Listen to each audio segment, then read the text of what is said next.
नमस्कार, मैं प्रकाश चंद्र और आप देख रहे हैं एबी बिहार न्यूज। शुरू करते हैं पिछले 24 घंटे की कुछ बड़ी खबरों के साथ। आज दिन भर की बड़ी खबरें। शुरुआत राज्य की खबरों से। पूर्व सांसद पप्पू यादव की गिरफ्तारी के बाद बिहार में सियासी उबाल थमने का नाम नहीं ले रहा है। गुरुवार को पटना में प्रेम को संबोधित करते हुए पप्पू यादव की पत्नी रंजीता रंजन ने कहा कि रूडी के कार्यालय में मिली एम्बुलेंस सरकारी खजाना थी। उन्होंने कहा कि अब तक रूडी जेल में नहीं जाएंगे, तब तक अब वो अनशन पर बैठेंगे। बिहार में लॉकडाउन को 15 मई की बजाय 25 मई करने के सरकार के फैसले पर राजनीतिक दलों ने अपने अपने अंदाज में प्रतिक्रिया देते हुए अपने अपने भावनाएं व्यक्त की हैं।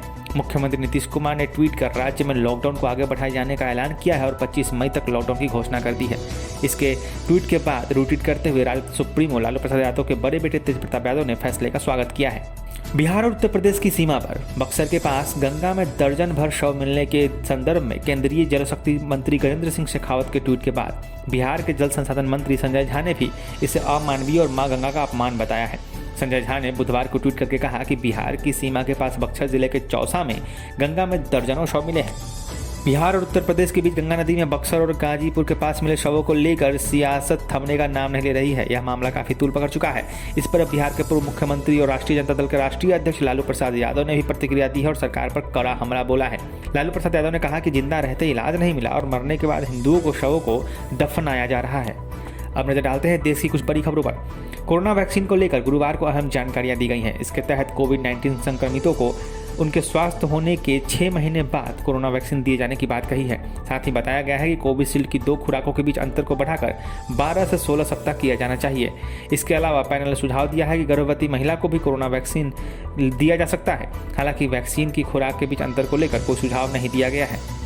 कोरोना वायरस महामारी के खिलाफ लड़ाई में भारत एक और कदम आगे बढ़ने जा रहा है। देश में 2 से 18 आयु वर्ग के लोगों पर कोरोना वैक्सीन के ट्रायल को आज मंजूरी दे दी गई। Drugs controller general of India ने देश में 2 से 18 साल तक आयु वर्ग के लोगों पर वैक्सीन यानी कोवैक्सीन के ट्रायल को दूसरे और तीसरे चरण के ट्रायल के लिए मंजूरी दे दी है। इजरायल और फिलिस्तीन की इस ताज़ा जंग में दुनिया भर की कई हस्तियां अपनी प्रतिक्रिया दे रही है। इस मुद्दे पर बॉलीवुड अभिनेत्री कंगना रनौत और भारतीय cricketer Irfan Pathan social media पर भिड़ गए हैं। इरफान पठान ने फिलिस्तीन का समर्थन करते हुए ट्विटर पर लिखा कि यदि आपके अंदर थोड़ी भी मानवता बची है तो फिलिस्तीन में जो हो रहा है आप उसका समर्थन नहीं करेंगे। उन्होंने अगले ट्वीट में लिखा कि मानवता का एक ही देश है, वह है पूरी दुनिया। इरफान पठान के दोनों ट्वीट कंगना रनौत को बिल्कुल पसंद नहीं आए और उन्होंने हाल में ही बंगाल का हिंसा का जिक्र करते हुए उन पर निशाना साध दिया।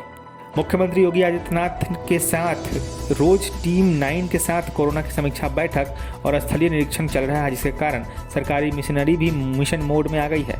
अब प्रदेश में रिकवरी रेट 86% बढ़ गई है। उत्तर प्रदेश में बीते 24 घंटे की रिपोर्ट आई है। इसके अनुसार बीते 24 घंटे में 17,775 नए संक्रमित मरीज मिले हैं। इस दौरान 286 लोगों की मौत भी हुई है। अब नजर डालते हैं दुनिया भर की कुछ अहम खबरों पर। नेपाल के माउंट एवरेस्ट की चढ़ाई के दौरान 2 विदेशी पर्वतारोहियों की मौत हो गई। इनमें से एक स्विट्जरलैंड का नागरिक 41 वर्षीय अब्दुल बराइच और दूसरा अमेरिकी 55 वर्षीय पुएवी ब्ल्यू, दोनों की मौत हो गई है। ऑक्सीजन की कमी के कारण दोनों की मौत हुई और थकावट होने की वजह से ये लोग अपने सांसों को थाम नहीं पाए। इन दोनों पर्वतारोहियों को बचाने के लिए अतिरिक्त सहायता भेजी गई है। इजरायल और फिलिस्तीन के बीच जंग तेज हो गई है। गाजा की ओर से इजरायल के कई शहरों पर रॉकेट हमले किए गए। हमास ने इजरायल पर गाजा की ओर से 1000 से अधिक रॉकेट दागे हैं। इस युद्ध में इजरायल ने भी अपने लड़ाकू विमानों से हमास के ठिकानों पर हमले किए हैं। इजरायल और फिलिस्तीन के बीच इस जंग में गाजा में 65 फिलिस्तीनियों को मारा गया है, जबकि इस भीषण युद्ध में 6 इजरायली अब तक जान गंवा चुके हैं। तो दोस्तों, ये थी दिन भर की बड़ी खबरें। ऐसी ताज़ा तरीन खबरों से जुड़े रहने के लिए हमारे YouTube channel AB Bihar news को सब्सक्राइब करें।